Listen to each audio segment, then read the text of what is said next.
বন্ধু গুগলের ক্রম ব্রাউজারের দুইটা সেটিংস অবশ্যই অফ করে রাখুন বন্ধু, ভয়ঙ্কর দুইটা সেটিংস, না হলে পরে বিপদে পড়তে পারেন। তো আমি ক্রম ব্রাউজারে টাচ করলাম, সববার ওপরে থ্রি ডট আছে, ওই থ্রি ডটে আমি টাচ করব। টাচ করলে এখন নিচের দিকে একটু দেখব সেটিংস লেখা আছে, সেটিংসে টাচ করব। তো আমি সেটিংসে টাচ করে দিলাম। টাচ করতে এখন এখানে ভালো করে দেখো গুগল পাসওয়ার্ড ম্যানেজার লেখা আছে। তো এই গুগল পাসওয়ার্ড ম্যানেজারের উপরে টাচ করব। টাচ করলে ডান সাইডে নিচের দিকে সেটিংস লেখা আছে, সরাসরি এই সেটিংসে টাচ করে দেবো। এখন সবার উপরে ভালো করে দেখো অফার টু সেভ পাসওয়ার্ড লেখা আছে। তো বন্ধু এই অফার টু সেভ পাসওয়ার্ড এই সেটিংসটা বা অপশানটা আমরা অফ করে দেবো। তো বন্ধু এটা অফ করলে কী হবে আমি বলে দিই।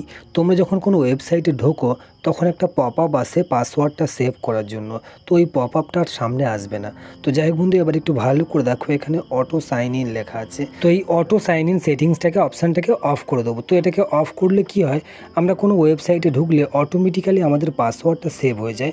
তো আজকের থেকে আর এই পাসওয়ার্ডটা অটোমেটিক্যালি সেভ হবে না। তো বন্ধু ভিডিও বুঝতে কোনো সমস্যা হলে অবশ্যই কমেন্ট করবে, ভালো লাগলে লাইক করে দেবে। ধন্যবাদ বন্ধুরা।